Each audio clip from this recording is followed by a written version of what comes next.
Let's talk about molecular orbital diagrams. When drawing a molecular orbital diagram, the first thing you need to do is to identify the molecule that you are working with. For the case of a simple example, we will look at the molecule H2, or diatomic hydrogen. With H2, you need to first determine the highest energy orbitals in this molecule. So, by looking at the periodic table, you can see that the highest energy orbital in hydrogen is the 1s orbital. For the case of lithium, for example, the highest energy orbitals would be the 2s orbitals. To start making your molecular orbital diagram, you can write an H on each side of your diagram. That's a better one. To represent the two individual atoms that are combining to form your hydrogen molecule in the center. Then, you need to take your highest energy atomic orbitals, and again, these highest energy atomic orbitals have the highest principal quantum number, which is represented by n, and in the case of a 1s orbital, the principal quantum number is equal to 1. It's this 1 right in front here. Okay, so now that we know our highest energy orbital is 1s for hydrogen, we will draw that on either side next to our h's or below our h's. And these are our 1s orbitals. So this is just like you're drawing electron configuration, but now this is for a molecular orbital diagram. So now these two 1s orbitals need to combine, because remember, molecular orbitals form due to the overlap of atomic orbitals. So if we have two 1s atomic orbitals, we must get two molecular orbitals out of it. And this is a key point in molecular orbital theory, is that the total number of orbitals is always conserved. So if you put a specific number of atomic orbitals in, you're going to get a specific number, that same number of molecular orbitals out. It's conserved. So we will go ahead here and start drawing in our molecular orbitals. And you'll have two of these. One of them is lower in energy, and one of them is higher in energy than the atomic orbitals. For the case of a homonuclear diatomic molecule, such as hydrogen, where you have two of the same molecules, both atomic orbitals will be at the same energy level, as you can see here. Both are at the same energy level. And it is even good to draw a line on the side representing increasing energy, if you so desire. So let's go ahead and draw in our molecular orbitals. The one that is lower in energy is known as the bonding molecular orbital. And because it forms due to sigma bonding, which in the case of 1s orbitals typically looks like this, 1s orbitals are spherical, and a sigma bond is represented by this area in the middle here that's shaded in. That right there is a sigma bond, represented by the Greek letter sigma. And that is the only type of bond that 1s orbital is able to form. So this bonding molecular orbital on the bottom here is called a sigma 1s molecular orbital. And this is a bonding molecular orbital. And it is lower in energy. We can even draw lines here connecting it. It's lower in energy because making bonds will release energy, and it brings the molecule lower in energy. So by putting electrons into a bonding orbital, we're lowering potential energy, releasing energy, and forming bonds. However, the opposite occurs when we go to our higher orbital. And in order to conserve energy, we need this higher orbital to be formed. And this orbital is called an antibonding molecular orbital, and it's precisely the opposite of bonding. So this is represented by the same notation, or sigma 1s, but instead of it just being sigma 1s, we also have a little star at the top representing to represent the antibonding portion of this. And an antibonding combination typically looks like this in the middle here. I'll draw it in black just to differentiate from the blue. We have one 1s orbital, just a sphere, another one. And the middle is a type of nodal plane where these are protected from each other, and there could be no electrons in the center here. And this typically is only formed due to an input of energy, because you can think about it as you're breaking bonds to separate these two 1s orbitals in their nuclei. And breaking bonds requires energy, so we're going to be going higher in energy or up this path in order to reach that 1s, sigma 1s star antibonding molecular orbital. So now what we need to do is we need to fill in electrons for hydrogen. So by looking at the periodic table, we can see that each hydrogen has one valence electron, and we only fill in the molecular orbital diagram with valence electrons because we only include the highest energy atomic orbitals that hold these valence electrons. So we'll now fill in our electrons, and so we have one for each, so we just fill it in like we would with the electron configuration using the off-bound principle, Hund's rule, and the Pauli exclusion principle. And we do that same thing with each of our molecular orbitals as well. And we always start with the lowest energy molecular orbitals and work our way up. And so we have two electrons, so we're going to fill those both into the sigma 1s bonding molecular orbital for hydrogen. And this is essentially our molecular orbital diagram, the diatomic hydrogen atom. We have one electron in each of the 1s orbitals, and they both go into the sigma 1s bonding molecular orbital. But we have no electrons in the sigma 1s star molecular orbital or antibonding orbital because there are not enough electrons in the hydrogen atom to produce this. Let's look at another example. How about the nitrogen molecule, diatomic nitrogen, N2. So start by determining the highest energy atomic orbitals for this molecule. And by looking at the periodic table, or more specifically the electron configuration for this molecule, or for the nitrogen atom, we see that the electron configuration is equal to 1s2, 2s2, 2p3. And we know that the highest energy orbitals in this grouping are the 2s and the 2p, because they both have a principal quantum number of n equals 2. And so we will use both of these in our molecular orbital diagram because they both hold our valence electrons in this scenario. And you can find the valence electrons by adding up the 2 and the 3 here and finding that we have 5 valence electrons in nitrogen. So if we just erase this now, we can draw in our atomic orbitals for each nitrogen. We have one nitrogen here, another nitrogen there. So we have, or first we can actually draw our energy scale on the side. This is our energy E. And now we can draw in our 2s orbitals on the bottom. 2s and 2s. So we'll start with these two s's. And we also need to draw in our molecular orbitals from before. And now these will be, again, the sigma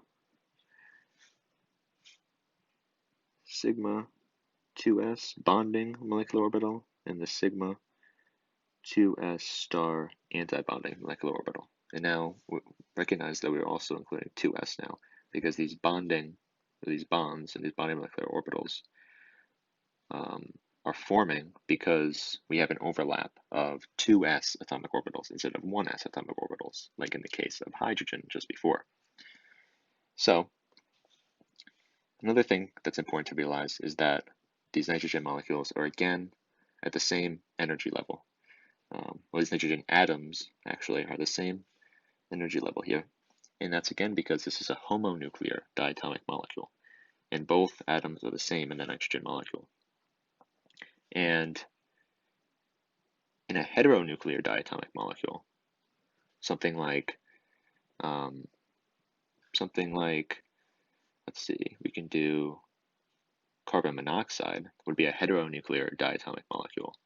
And in that case, the more electronegative atom, which is oxygen, would be drawn with its atomic orbitals lower in energy than the carbon atom right here on the molecular orbital diagram.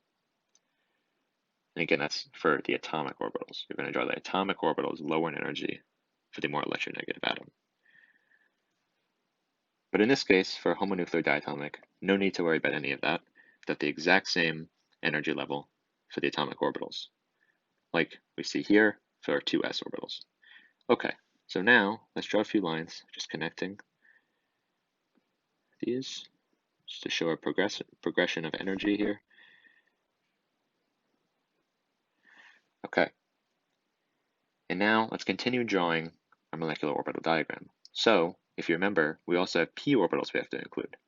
And so this differs from the hydrogen atom now. So we have to include our p orbitals on the diatomic nitrogen molecule.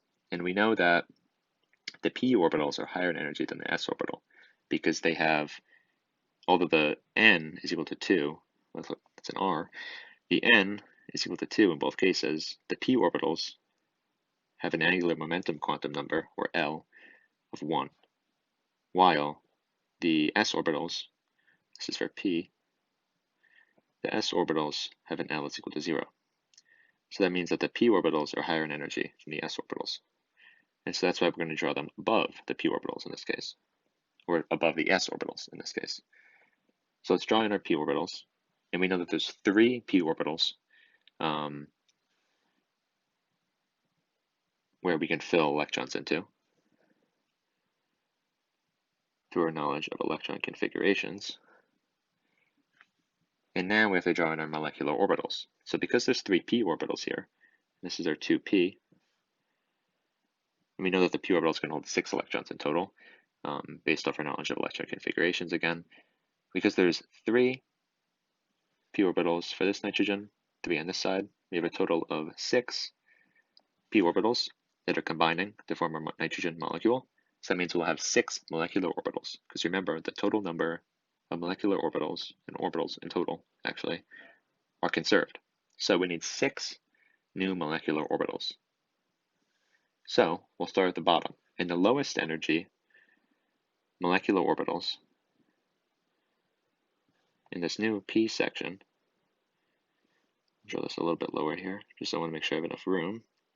There's going to be 2 of them, and this is called our pi 2p bonding molecular orbital. And this is a consequence of pi bonding, which occurs with p orbitals. Now we know our p orbital, or a 2p orbital, looks something like a dumbbell shape. And a pi bond forms when we have 2 of these, and they interact like this. And we have this shaded area in here, and there's this connection between them, where we have a pi bond form. And because there's 2 regions of this pi bonding and 2 shaded areas where electrons can interact to form bonds, this overlap will produce 2 lines here for us to fill electrons in. Okay, so let's get this out of the way here. So for all our pi molecular orbitals, and our pi 2p molecular orbitals in this case, we will need 2 lines. Okay, so let's go up here now. Our next one will be for sigma bonding. This will be sigma 2p bonding. And if we draw a quick diagram of what this looks like, we have our dumbbells and a sigma bond. Oh, that was a terrible dumbbell. These are difficult to draw sometimes. With practice, you'll slowly get better.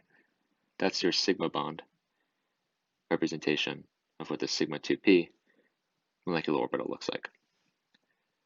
Okay, so let's get rid of that. Oh, I got rid of the p here. Let's add that back in. Okay, so now these are bonding molecular orbital, so they're lower in energy. We can draw in our lines connecting these. It's getting a little bit complicated now but just do your best to represent it. And now we have to draw our antibody molecular orbitals. So these are just the same. We'll start with our pi, then we'll go to our sigma. And so this is the pi 2p star molecular orbitals, or antibody molecular orbital. And then we have also our sigma 2p star molecular orbital. And these, remember, are higher in energy than the atomic orbitals, as well as the bonding molecular orbitals, because it takes energy to form them.